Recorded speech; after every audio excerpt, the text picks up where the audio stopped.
Graça e paz. Deus abençoe a todos. Estamos de volta com o Salmo de número 52, o salmo proposto para estes dias. E ele declara o seguinte: Por que, ó prepotente, te vanglorias na maldade para o ultraje de Deus todo dia?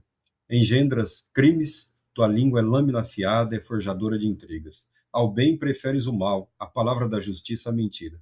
Todas as palavras perniciosas te agradam, ó língua pérfida.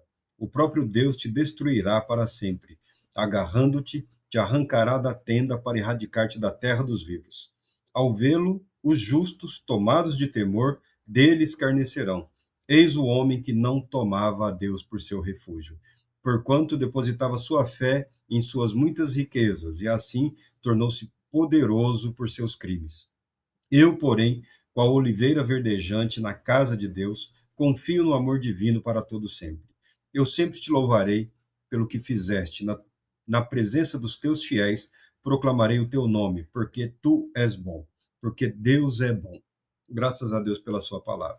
Davi, neste salmo, chamado um salmo didático, e um dos títulos aqui é o ímpio será aniquilado por Deus. O outro título aqui que eu tenho do lado é condenação do ímpio.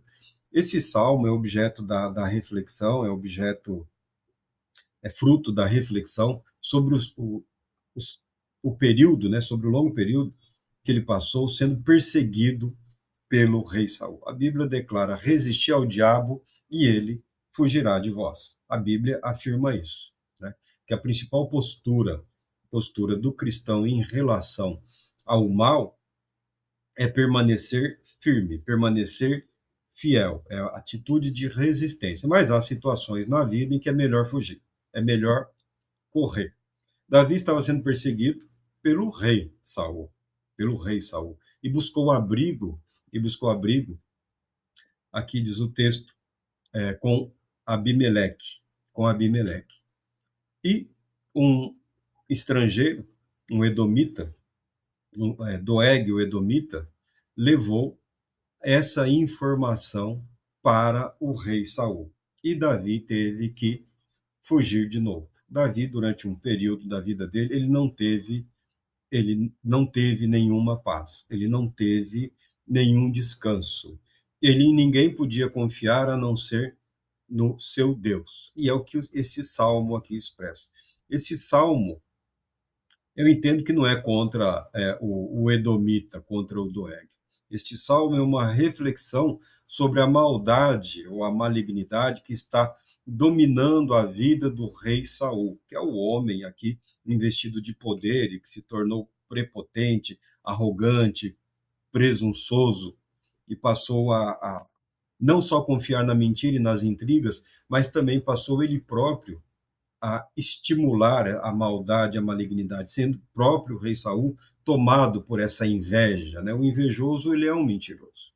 O invejoso, ele é dominado pelo mal, porque ele quer para si algo que pertence a outro, no caso aqui, algo que foi dado por Deus. Nós vemos neste mundo pessoas que invejam os talentos do outro. Ele pode, pelo seu esforço, pela sua dedicação, desenvolver as suas próprias habilidades em praticamente toda e qualquer área do conhecimento humano.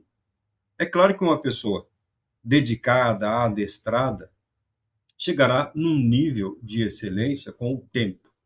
Uma pessoa que recebe um dom, um talento, para, às vezes, incômodo de alguns, ela se desenvolve muito mais rapidamente.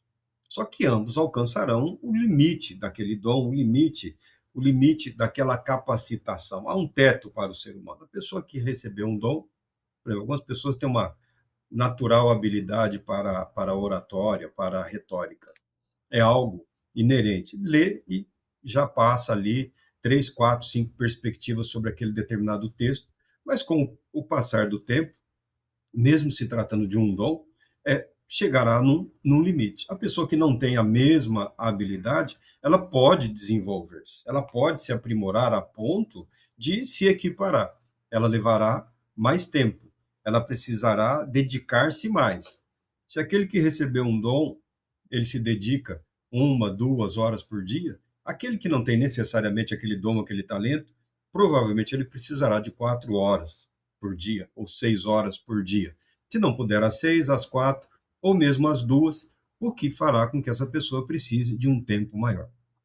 Mas, ao ser humano, é dado esse potencial, essa capacidade. No caso aqui, nós estamos falando do trono, do reino de Israel, que não pertencia a Saul, não pertencia à família de Saul. Ele recebeu também de presente. Foi Deus quem o escolheu através do profeta Samuel.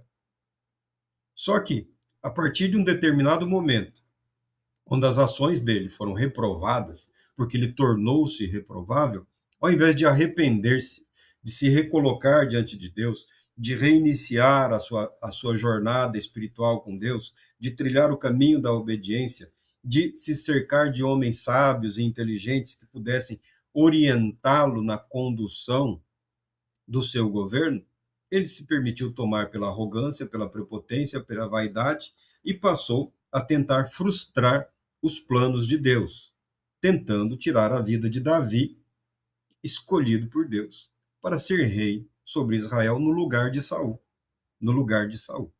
Esse é o contexto. Esse é o contexto. E Davi, que também profetiza, que também é profeta, Davi está aqui profetizando a ruína. A ruína. Talvez ele não estivesse pensando especificamente em termos de Saul, porque Davi demorou muito para fazer oposição a Saul e praticamente não o fez. Ele simplesmente fugia. Toda oportunidade que ele tinha para revidar contra Saul, ele ele se continha, ele se continha, tá? Diversas vezes Davi podia ter tirado a vida de Saul e não o fez, preferindo depender total e exclusivamente de Deus. Nesse contexto, o Espírito de Deus, através de Davi, o inspirando, nos proporciona este belo salmo, este belo cântico de louvor, de vitória e de adoração, dizendo que o mal, o ímpio, será aniquilado por Deus, que Deus fará justiça, porque Deus é justo, Deus é bom, Deus age de forma correta, justa e santa. Confiar em Deus é a melhor decisão. Submeter-se à vontade de Deus é o melhor caminho a ser tomado. E Davi pode concluir aqui este salmo dizendo que os justos desprezariam o ímpio no seu final, porque ele não fez de Deus o seu refúgio. Refugiar-se em Deus é voltar-se para Deus, é arrepender-se para Deus. É buscar a comunhão com Deus, através de coisas simples, através da oração, através da meditação, através da leitura da Bíblia, através da vida diária, procurando viver do modo correto, fazendo o que é certo. É simples, não há nada de absolutamente complexo. Você não precisa procurar neste mundo um inimigo disposto a te destruir. Não, não. Já participamos do sofrimento de todos aqueles que temem a Deus, porque o inimigo de Deus se levanta contra aqueles que servem a Deus. Mas vivemos numa alegria porque temos um testemunho que dura séculos e mais séculos. Devemos lembrar constantemente da fidelidade de Deus na vida daqueles que a Ele pertencem. Deus agindo para abençoar, Deus agindo para fazer justiça, Deus agindo para salvar, Deus agindo para libertar, Deus agindo para trazer a cura, Deus agindo para sustentar a fé, a esperança e a confiança nele. É isso que expressa o Salmo de número 52. Absoluta confiança em Deus, porque Deus é absolutamente justo. Deus Todo-Poderoso te abençoe, te proteja e te conceda paz, muita paz.